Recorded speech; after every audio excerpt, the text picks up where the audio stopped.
আসসালামু আলাইকুম এভরিওয়ান। আজকে আবারও সবার মাঝে চলে আসলাম। আমরা ফিজিক্সের যে চ্যাপ্টারটা করতেছিলাম মহাকর্ষ এবং অভিকর্ষ, ঠিক সেই চ্যাপ্টারে আজকে 6 নম্বর ক্লাসে আমরা কিছু জিনিস দেখবো। তো তোমরা অবশ্যই বোর্ডে দেখতে পাচ্ছ যে উপরে হিডিং লাইন দিছি আমি অভিকর্ষ ত্বরণ, এবং সাইডে আমি লিখছি যে পৃথিবীর ঘূর্ণন ক্রিয়ায় অভিকর্ষ ত্বরণ নির্ণয়। অর্থাৎ পৃথিবীটা যে আমাদের নিজ অক্ষের চারদিকে ঘুরতেছে এবং পৃথিবীর এদিকে তোমরা একটা চিত্র অবশ্যই দেখতে পাচ্ছ, এবং পৃথিবী যে ঘুরতেছে এই যে উত্তর মেরু থেকে দক্ষিণ মেরু, এটা যে ঘুরতেছে নিজ অক্ষের চারদিকে, এখন ঠিক এইটার কোন অক্ষাংশে অভিকর্ষ স্তরের মানটা কিরূপ পরিবর্তন হয়, ঠিক সেই জিনিসটা আজকে আমরা দেখব। তো তোমরা যারা আমার ক্লাসটি দেখছো, আজকে ক্লাসটি একটু বড় হতে পারে এবং তোমরা অবশ্যই ডিসক্রিপশন বক্সে চেক দিবা যে আমি কোন জিনিসটা ঠিক কত সময়ের মধ্যে করাচ্ছি, এটা একটু চেক দিবা। এবং যাদের সময় কম তারা অবশ্যই ওই সময় অনুযায়ী জিনিসগুলো কনসেপ্টগুলো শিখবা, এবং যাদের সময় আছে অবশ্যই পুরো ভিডিওটি দেখবা। পুরো ভিডিওটি দেখলে এবং আজকের এই ক্লাসে সমস্ত কিছু তোমরা খুব সুন্দর করে বুঝতে পারবে, এবং আজকের এই ক্লাসে আমরা অভিকর্ষ স্তরণ রিলেটেড যত কিছু আছে সব শেষ করে দেব। তো চলো কথা না বাড়িয়ে শুরু করে দিই আজকের ক্লাস। তো আজকে তোমরা অবশ্যই একটা সাইডের চিত্র দেখতেছো, এবং সেই চিত্রটাকে আমি আর্থ দ্বারা ইন্ডিকেট করে দিছি। কি দ্বারা? আর্থ দ্বারা। এবং এই আর্থের আমি উপরে লিখছি উত্তর মেরু, নিচে লিখছি দক্ষিণ মেরু, আবার সাইডে লিখছি। তো তোমরা অবশ্যই জানা আছে, তোমাদের সব সকলের জানা যে আমাদের এই পৃথিবীটা কিন্তু গোলাকার না। আমাদের পৃথিবী গোলাকার না, একটু ডিম্বাকৃতি। উত্তর মেরু আর দক্ষিণ এটা মেরুর তুলনায় আমাদের যে বিষুবীয় অঞ্চলটা আছে এটা কিন্তু 22 কিলোমিটার একটু চ্যাপ। ঠিক উত্তর মেরু একটু সেন্টার থেকে উত্তর মেরু ঠিক যত এই সেন্টার থেকে বিষুবীয় অঞ্চল উত্তর মেরু আরো 22 কিলোমিটার বেশি। জিনিসটা আসলে সব জানা আছে কিনা আমি জানি না। তো তোমরা সকলেই এটা জেনে নিলা যে মেরু অঞ্চলের তুলনায় বিষুবীয় অঞ্চল একটু চওড়া হয়, এবং সেটা হচ্ছে কি 22 কিলোমিটার বেশি চওড়া হয়ে থাকে। তো দেখো আমাদের আজকের কাজ হচ্ছে আমরা এই যে পৃথিবীর সারফেস আছে, পৃথিবীর সারফেসে কোনো একটা পয়েন্টে কোনো একটা পয়েন্ট নিলাম। তো ধরে নিলাম এইটা হচ্ছে আমার একটা পয়েন্ট, এ পয়েন্ট। এখন এই এ পয়েন্টে আমি একটা বস্তু রাখছি। তো ধরে নিলাম এ পয়েন্টে আমি যে বস্তুটা রাখছি সেটার ভর কি? সেটার ভর হচ্ছে এম ভরের বস্তু। এখন আমি চাচ্ছি যে এই এ পয়েন্টে আমার বস্তুটা অভিকর্ষ ত্বরণটা আসলে কত, বা ওই এ পয়েন্টে ওই বস্তুটা অনুভব করতে, ঠিক সেই জিনিস আমি হচ্ছে চাচ্ছি আমার প্রশ্নে আমি চাচ্ছি। তো কিভাবে সলভ করব? তো দেখো এই এ পয়েন্টে যদি কোনো বস্তুর ওজন চায় তাহলে আমার ঠিক ওই এ পয়েন্টে আগে অভিকর্ষ ত্বরণটা নির্ণয় করতে হবে। তো আমরা নরমালি যে তোমার হচ্ছে অভিকর্ষ ত্বরণের মান যেটি সেটা কি জি কস্ট হচ্ছে 9.81 মিটার পার সেকেন্ড স্কয়ার। আচ্ছা,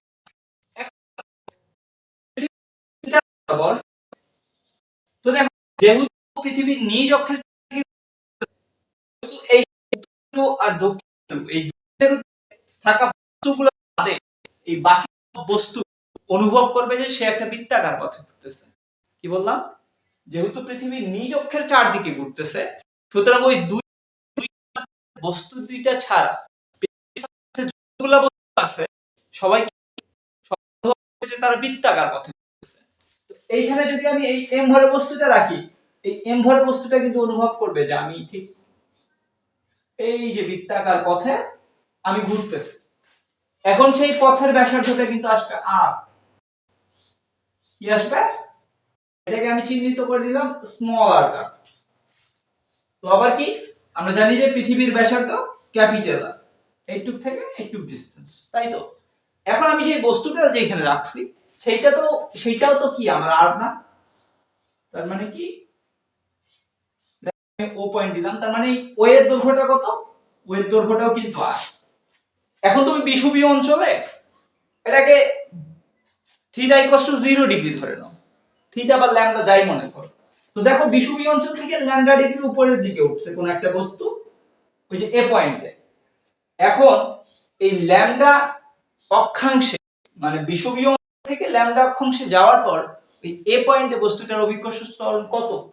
এখন এই জিনিসটা হচ্ছে। তো তুমি এখন একটা কাজ করতে চাচ্ছ, এখানে একটু হালকা ভেক্টর কাজে লাগাও। তো তোমরা এই জিনিসটা সবাই পরিচিত আছো, আমি ফার্স্টের দিকে এই জিনিসটা দেখাইছি যে ধরো এইদিকে কোন একটা বল এফ কাজ করতেছে, এফ বল কাজ করতেছে এবং সেটা ভূমি থেকে থিটা ডিগ্রি উপরে, থিটা ডিগ্রি অক্ষাংশে কাজ করতেছে, তাহলে ভূমি বরাবর আনুভূমিক বরাবর ওই বলের উপাংশ এফ কস থিটা, আর উলম্ব বরাবর বলের উপাংশ হবে এফ সাইন থিটা। এখন আমি চাচ্ছিলাম যে আমার যে এখানে স্মল আরটা আছে, এই স্মল আর ক্যাপিটাল আর এর মধ্যে একটা সম্পর্ক নির্ণয় করা। তো দেখো কোনটা আমার ল্যাম্ডা কোণ, আমার এইটা কি একটা বিপ্রতীক কোণ না? বিপ্রতীক কোণ হয় কি না? এটা অবশ্যই একটা হচ্ছে আমার কি বিপ্রতীক কোণ, তার মানে এইটাও আমার কি ল্যাম্ডা। এখন তুমি চাচ্ছ যে এই ক্যাপিটাল আর এর একটা উপাংশ স্মল আর বরাবর নিবা, ক্যাপিটাল আর একটা উপাংশ স্মল আর বরাবর নিবা, তার মানে তোমার এই স্মল আর কি ওই যে ক্যাপিটাল আর cos ল্যাম্ডা, ঠিক যে ভেক্টর উপাংশ যেটা আছে ঠিক ওইটা অনুরূপ। কিন্তু তুমি এই এই এই দাগটাকে তুমি ভূমি হিসেবে কল্পনা করো, দেন তুমি এইটাকে হচ্ছে ওই বল হিসেবে কল্পনা করো। এখন তোমার এইটা যেহেতু ল্যামডা, তার মানে তোমার আনুভূমিক উপাংশ কত বরাবর কত আসতেছে আর cos ল্যামডা, খুব সিম্পলি জিনিস। কিন্তু এখন তোমার এই বস্তুটা যে বৃত্তাকার পথে ঘুরতেছে ঠিক এই পয়েন্টে আছে, আমি কি বলছিলাম যে দুই মেরু বাদে বাকি সব বস্তু কি অনুভব করবে বৃত্তাকার পথে আছে। এখন এটা যে বৃত্তাকার পথে ঘুরতেছে, তার মানে এটা কি কেন্দ্রের বাইরের দিকে একটা বল অনুভব করতেছে, যেটার মান হচ্ছে কি এম ওমেগা স্কয়ার আর। এটা কি তুমি এম ভি স্কয়ার বাই আর হিসেবে নিতে পারো, কিন্তু এখানে আমি ওমেগা লিখলাম হিসাবে। এখন দেখো তো আমি এই বরাবর দাগ টানলাম, তার মানে আমার কোনটা ল্যামডা, এটা একান্ত কোণ, তার মানে ল্যামডা সিম্পলি। এখন তো এই এ পয়েন্টে যে বস্তুটা আছে এটা পৃথিবীর কেন্দ্রের দিকে কি একটা ওই অভিকর্ষ ত্বরণের পরিমাণ ঠিক সমপরিমাণ একটা বল অনুভব করবে না? মানে ঠিক এই এ ও বরাবর ওই বস্তুটা কি এমজি বল অনুভব করবে না? অবশ্যই কিন্তু এমজি বল অনুভব করবে। তার মানে তুমি এখানে আরেকটা জিনিস পাইলা কি, এফ ইকুয়ালস টু হচ্ছে এমজি, এটা কি এও বরাবর, এও বরাবর এফ ইকুয়ালস টু হচ্ছে MG.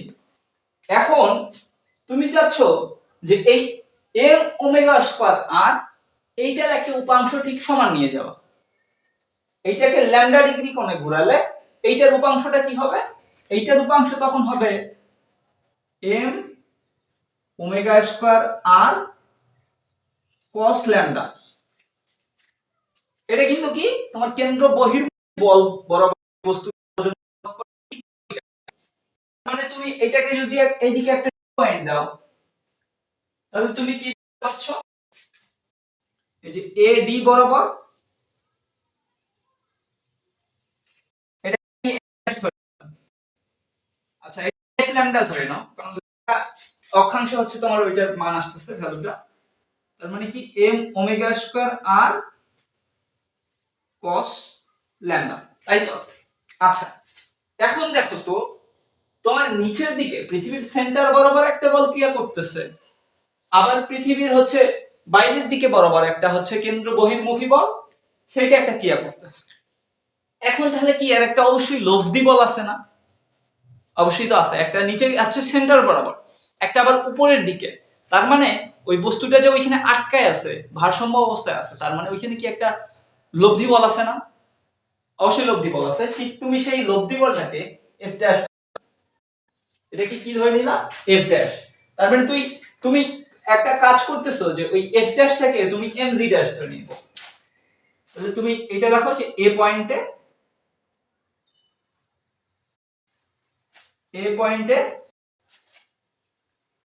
F dash equals to কি এম জি ড্যাশ। তো তুমি এইখানে স্থির অবস্থায় আছো কিসের কারণে, ওই বল দুইটা লব্ধির কারণে। এখন তোমার কাজ হচ্ছে ওই এফ ড্যাশের মানটা বের করা। এখন কিভাবে বের করবা, দেখো সেন্টারের দিকে তোমাকে একটা বল খুব জোরে টানতেছে, কিন্তু সেন্টারের দিকে একটা বল টানতেছে, তুমি বাইরে ছিটকে যাওয়ার প্রবণতার কারণে আরেকটা বল অনুভব করতেছো। এখন তুমি বাইরে ছিটকে যাচ্ছ না কেন? কারণ তোমার ওই সেন্টারের যে ফোর্সটা আছে, সেন্টারের ফোর্সটা টানে ধরে আছে। তার মানে সেন্টারের ফোর্সটা অবশ্যই বড় হবে, অবশ্যই বড় হবে। তার মানে হচ্ছে তোমার হচ্ছে যে বহির্মুখী বলটা আছে এটা অবশ্যই কম হবে। তাহলে তুমি যে বলটা প্রভাবে আছে মানে লব্ধি বলটা, তাহলে লব্ধি বলটা কি হবে? লব্ধি বল, লব্ধি বল এই এফ ড্যাশ সমান তুমি কি লিখতে পারো? এই এফ মাইনাস এফ ল্যামডা। কারণ তুমি নিচের দিকে সেন্টার বরাবর যে বলটা কাজ করতে সেটাকে আমি এফ দ্বারা ইন্ডিকেট করে দিছি। এই যে এফ ইকুয়ালস টু কোথায় লিখছি? এমজি। আবার কি তুমি একটা বহির্মুখী বল অনুভব করতেছো ল্যামডা অক্ষাংশের কারণে, ওইটাকে আমি এফ ল্যামডা দ্বারা প্রকাশ করছি, তাই না? এখন আমার কাজ হচ্ছে আমি এই এফ ড্যাশের ভ্যালুটা বসাবো এমজি ড্যাশ, দেন হচ্ছে এফ ইকুয়ালস টু কি? এমজি মাইনাস কি থাকলো? F lambda dash. তার মানে ওইখানে হচ্ছে এম ওমেগা স্কয়ার আর কস ল্যামডা, তাই তো? আচ্ছা, এইটা আমি করলাম। তো দেখো তো উভয় দিকে এম কমন নিলে এম কিন্তু কাটে, শুধু আমার পড়ে G dash. G dash equals to থাকতেছে এদিকে জি মাইনাস ওমেগা স্কয়ার আর কস ল্যামডা। জাস্ট আমার পড়ে থাকে। এখন এটা হচ্ছে আমি একটু মিশাই দেব। এইটা হচ্ছে জাস্ট মিশাই দেব।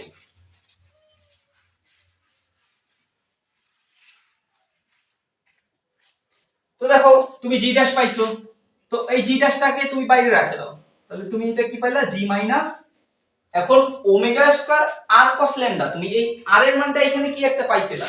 এই যে আর টা ইকুয়ালস টু কি? ক্যাপিটাল আর cos ল্যামডা পাইছিলা, ওই যে পৃথিবীর ব্যাসার্ধের একটা উপাংশ। তো এইখানে কোথায় দিবা? ওমেগা ইনটু আর এর value capital R cos lambda গুণন এইখানে আমার একটা cos ল্যামডা পড়ে থাকে। তাহলে তুমি এই সাইডে যদি জি ড্যাশ দেই তাহলে পাচ্ছ এখানে জি, সরি এখানে ওমেগা স্কয়ার দেই নাই। আচ্ছা ওমেগা স্কয়ার দিলা কি আর cos স্কয়ার ল্যামডা। দেখো এই হচ্ছে কিন্তু তোমার ওই ল্যামডা অক্ষাংশে, তোমার এই যে ল্যামডা অক্ষাংশে ঠিক এই পয়েন্টে অভিকর্ষ ত্বরণ জি ড্যাশের মান। তাহলে এই পয়েন্টে তুমি কি পাইলা? জি ড্যাশ ইকুয়ালস টু কি? জি মাইনাস হচ্ছে ওমেগা স্কয়ার আর cos ল্যামডা। তো এখানে ওমেগাটা কি? ওমেগাটা কিন্তু হচ্ছে পৃথিবীর যে তোমার ঘূর্ণন ইয়েটা কৌণিক বেগটা, ঠিক সেই কৌণিক বেগটা ওমেগা। অনেক জায়গায় দেখবা যে এখানে কি করছে, এখানে জি ড্যাশ ইকুয়ালস টু বের করছে ওরা, জি কমন নিছে, কমন নিলে আসে হচ্ছে 1 মাইনাস ওমেগা স্কয়ার আর cos square lambda square by নি ল্যামডা বাই জি। ঠিক এই ইকুয়েশনটা তোমরা বইয়ে দেখবা। তো তাহলে কি এই জি ড্যাশ ইকুয়ালস টু কি পাইলা? G into 1 minus cos square lambda by G. এই ছিল আর কি হচ্ছে তোমাদের যে ঘূর্ণন ক্রিয়ার সঙ্গে অভিকর্ষ স্তর নির্ণয়ের যে সম্পর্কটা, ঠিক এইটা। এখন তুমি একটা কাজ করবা, তুমি চাচ্ছ যে তুমি উত্তর মেরুতে অভিকর্ষ স্তর বের করবা, আবার দক্ষিণ মেরুতে, আবার বিষুবীয় অঞ্চলে, মানে মেরু অঞ্চল আর বিষুবীয় অঞ্চলের মধ্যে তুমি কি করতে চাচ্ছ? যে এই হচ্ছে অভিকর্ষ স্তরণের মানটা নির্ণয় করব। এখন দেখো তো ভাইরা, তোমার উত্তর মেরুতে, উত্তর মেরুতে এই ল্যামডাটা কি? ল্যামডার মানটা কত? তোমার বিষুবীয় অঞ্চল বরাবর, বিষুবীয় অঞ্চল বা বিষুবীয় অঞ্চলে ল্যামডা ইকুয়ালস টু 0, বিষুবীয় অঞ্চলে ল্যামডা ইকুয়ালস টু 0। আবার মেরু অঞ্চল, মেরু অঞ্চলে ল্যামডা ইকুয়ালস টু কি? 90 ডিগ্রি। তাহলে অঞ্চল অভিকর্ষ স্তরণটা কত হবে? এখন দেখো তোমরা কি একটা জিনিস জানো, যেটা ফার্স্ট ইয়ার স্টুডেন্ট আছো অবশ্যই জানো, কারণ এটা হচ্ছে 9 10 হায়ার ম্যাথে ছিল। হায়ার ম্যাথ কেন, তোমার হচ্ছে জেনারেল ম্যাথও ছিল। cos 0 ডিগ্রি এর মান কত? cos 0 ডিগ্রি আর হচ্ছে কি cos 90 ডিগ্রি। এটার মান কত? cos 0 ডিগ্রির মান হচ্ছে 1 আর cos 90 ডিগ্রির মান হচ্ছে 0। এখন তুমি কাজ করতেছো এই সমীকরণ নিয়ে, এইটাকে আমি একটা সমীকরণ হিসেবে চিহ্নিত করি। তো দেখো তো, তুমি যখন বিষুবীয় অঞ্চলে আসো, বিষুবীয় অঞ্চলে জি ড্যাশের মানটা কত? জি ড্যাশের মান হচ্ছে G minus omega square cos square, lambda এর মান তখন আসে 0। তো cos ল্যামডা এর মান, cos 0 এর মান কত? cos 0 এর মান তো 1, তার মানে তখন কি থাকে? ইকুয়ালস টু হচ্ছে G minus omega square R, একটা আর মিসিং আছে, omega square, omega square minus R. তার মানে তোমার তোমার বিষুবীয় অঞ্চলে মেইন যে জিটা, মেইন জি ইকুয়ালস টু হচ্ছে আমরা ধরি 9.81। ঠিক এই 9.81 থেকে কিছু যাচ্ছে। আবার তুমি মেরু অঞ্চলের দিকে যদি যাও, মেরু অঞ্চলের দিকে যদি অভিকর্ষ ত্বরণ বের করতে চাও, তাহলে মেরু অক্ষাংশে কি ইকুয়ালস টু 90 ডিগ্রি। দেখো cos 90 ডিগ্রি এর মান কত? cos 90 ডিগ্রি এর মান হচ্ছে 0। এখন তুমি এটা বসাও, g ড্যাশ ইকুয়ালস টু হচ্ছে g মাইনাস ওমেগা স্কয়ার আর cos 90 ডিগ্রি তার উপর স্কয়ার। cos 90 ডিগ্রি এর মান তো 0, তার মানে ভ্যালু 0, তার মানে g ড্যাশ ইকুয়ালস টু হচ্ছে 0। আশা করি বোঝা গেছে। তার মানে তোমার, আমরা নরমালি c এর যে ভ্যালুটা ধরি, মানে যে ভ্যালু ধরি সেটা হচ্ছে অঞ্চলে, মেরু অঞ্চলের অভিকর্ষ স্তরের মান। আবার বিষুবীয় অঞ্চলের অভিকর্ষ স্তরের মানটা কি? কম। এটা কিন্তু কম। তাহলে আমরা একটা অভিকর্ষ স্তর নির্ণয়ে যে ইকুয়েশন পাইছি, জি ইকুয়ালস হচ্ছে কি gm বাই আর স্কয়ার। তার মানে এখানে আমার আর তো কম, অভিকর্ষ স্তরের মান কি বেশি, আর যখন বেশি অভিকর্ষ স্তরের মান কম হবে। তো দেখো যে বিষুবীয় আমাদের তুলনায় হচ্ছে মান হচ্ছে ওই যে আর জি এর মান কম হচ্ছে। তো আশা করি আমাদের আজকের যে ক্লাসটা সেটা বোঝা গেছে। এবং অভিকর্ষ ত্বরণ নির্ণয় এই জিনিসগুলো আমি অভিকর্ষ ত্বরণ আরেকটু ডিটেইলসে আলোচনা করব, তোমাদের আর কি কি থাকে, ঠিক আছে? আমি এই জিনিস তুমি,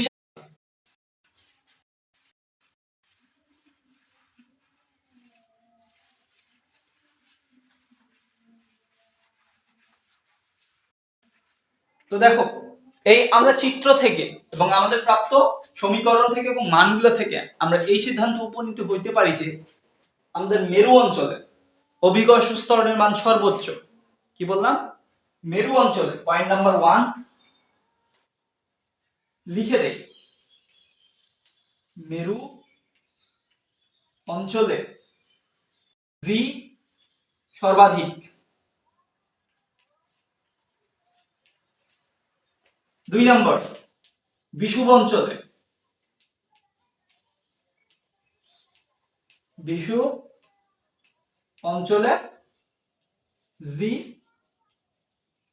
সর্বনিম্ন। মানে উত্তর মেরু থেকে বিষুবীয় অঞ্চল, মেরু অঞ্চল থেকে বিষুবীয় অঞ্চলের দিকে যত যাওয়া যায় অভিকর্ষ স্তরের মান তত কমতে থাকে।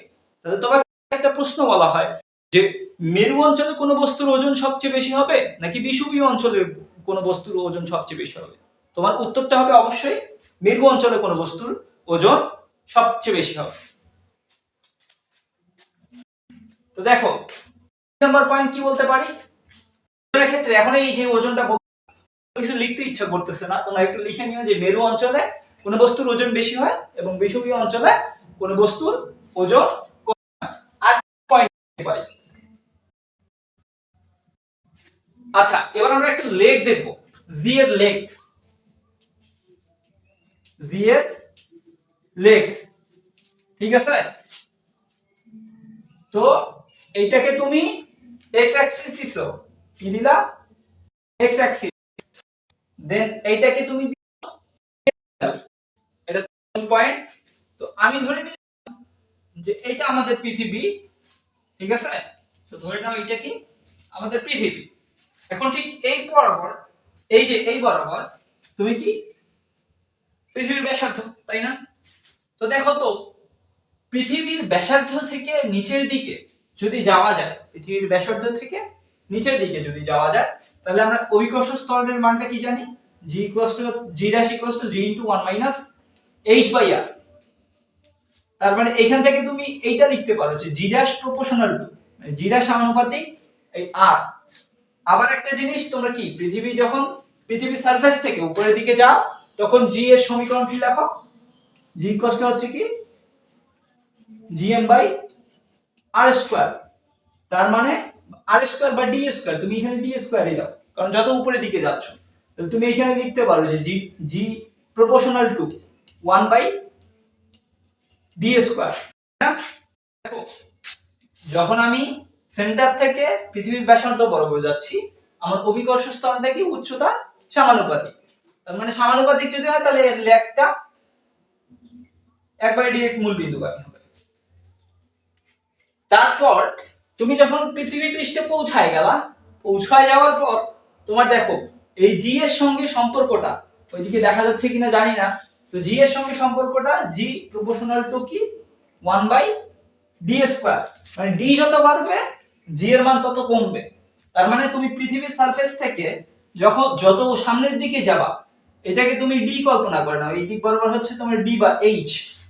তো পৃথিবীর সারফেস থেকে যত সামনের দিকে যাচ্ছ, অভিকর্ষ ত্বরণের মান তত কি কমে যাচ্ছে, কারণ দূরত্ব যত বেশি হবে অভিকর্ষ ত্বরণের মানটা ঠিক তত হবে। ওই যে সম্পর্কটা নির্দেশ করে দেয়। আবার এটা কিন্তু হচ্ছে পরাবৃত্তাকার লেগ হবে, তো তখন তোমার লেগটা আসবে ঠিক এই রকম। বুঝলা কি? পৃথিবীর সেন্টার ব্যাসার্ধ পর্যন্ত ঠিক যত দূরে যাচ্ছ, অভিকর্ষ সম্পর্কটা সামান্য হচ্ছে। আবার ব্যাসার্ধ থেকে উপরে যাচ্ছ, এই সম্পর্কটা বর্গের করি, ঠিক আছে? এই কি জি ঠিক সব দিলাম। তো এবার আমি কি হয়েছে,